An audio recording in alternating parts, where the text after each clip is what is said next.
And I put to you, which I put to my youngsters as well, which you think is worse? Being alone with God or being in a bad marriage? If you're in a bad marriage, I think your stories are hard.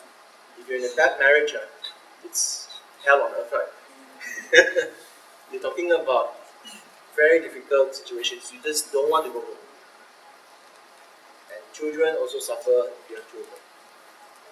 And I would say bad marriage is something that we should all try to avoid. I'm not saying Christian marriages do not go very bad, but I am saying that you might as well make the right move from the start. I was in such a relationship, right? I dated someone when I wasn't yet a Christian, right? And then I came to faith and I got baptized.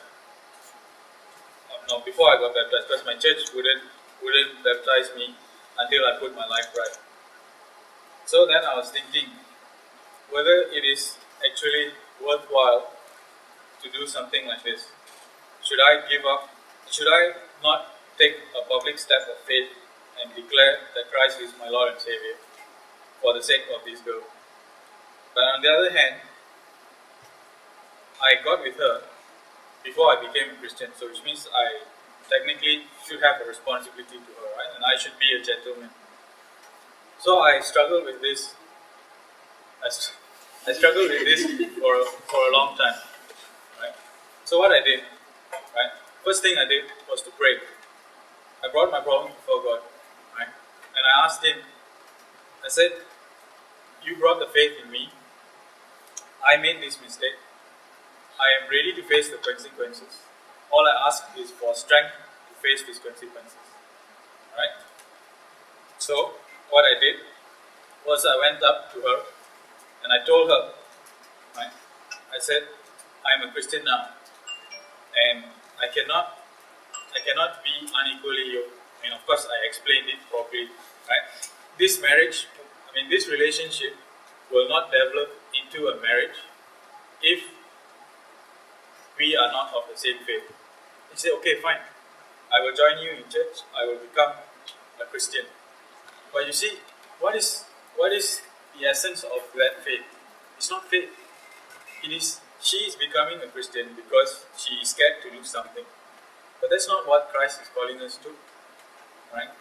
So that is one problem with many relationships where one becomes a Christian and the other is scared to lose. Say, "Okay, I will join you in church. Just don't leave me." So what I then did was say, "Okay," which I think was a very bad idea. Right? I said, "Let's do a Bible study." Looking back, I think it was the worst thing I ever did. Because if I was really concerned about her salvation, what I should have done was to step out and let someone else conduct this Bible study. Because what then she would be doing is that she would be saying the things which I want to hear. You get what I mean? You have something invested and you don't want to lose it. And you know what the script answer is. Who is God? Who is Jesus Christ? He is the Son of God. Anyone can say that. But do you really mean it? Right? So, at the end of the Bible study, as much as I wanted to believe that she was a Christian, right? I knew deep down inside me that she was not a Christian. And so, I told her very gently, I said that, "Look, this will not go into a marriage." Right? And I said, "Just think about it. What happens if we have children?"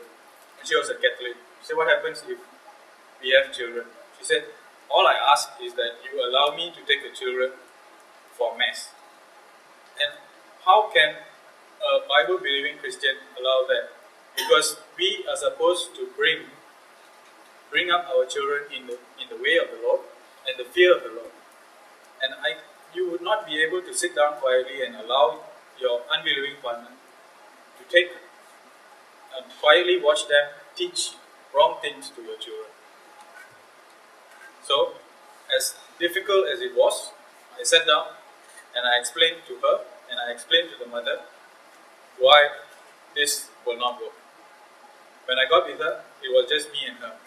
When I left the relationship, I explained to her and I explained to the mother. why this will not work. It wasn't easy, it was very difficult, and I wouldn't do it again. Okay, let's take the verse, right? 2 Corinthians 6:14 says, "Do not be yoked together, do not be unequally yoked." So the question extends from that verse, right? And it says, "My understanding is that it extends to other situations as well." Suppose in the context of work, business, partnership, startup, or forming a music band, doubtless we can come in contact with such situations. The principle of relationship is clear cut. A straightforward no to having a relationship with an unbeliever. But what about the principles for those situations? How would we form our principles there? So basically, the question is asking, can we be unequally yoked? Let's say we want to start a bubble tea company in Miri. Can we have a non-Christian partner? The Bible does not say explicitly, right? But the context of 2 Corinthians 6:14, although it says relationship, right, it can be expanded to our everyday life. Okay.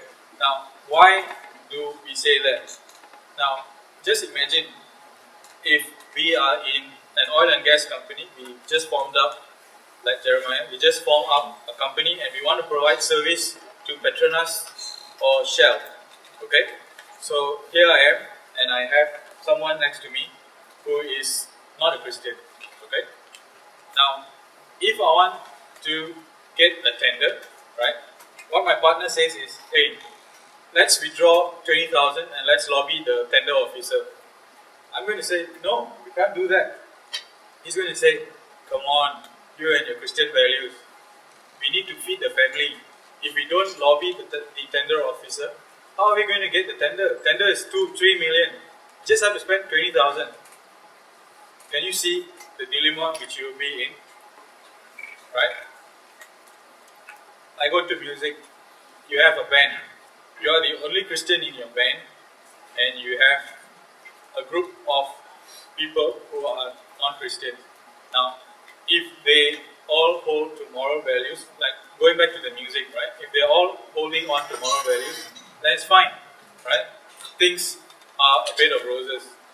But the problem is, what happens when suddenly someone wants to sing about sex? Okay, what then? Are you going to play a guitar? Are you going to play the drums? Are you going to support that music because the fact that you are playing the guitars or doing the drum is showing that you support this music. This music belongs to us. So do you think there's a clear cut? Yes and no. So it does depend on, then you don't want to go to the other extreme now. So there's the balance where the only thing you can do in this life is with Christians.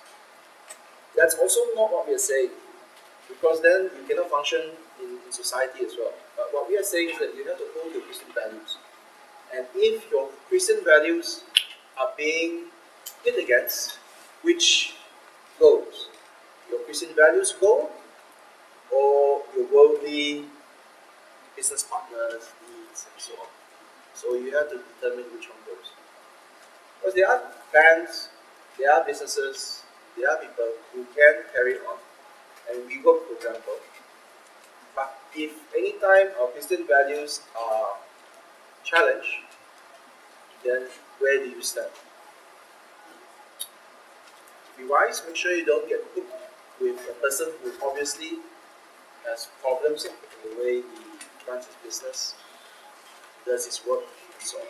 So that's why don't plagiarize.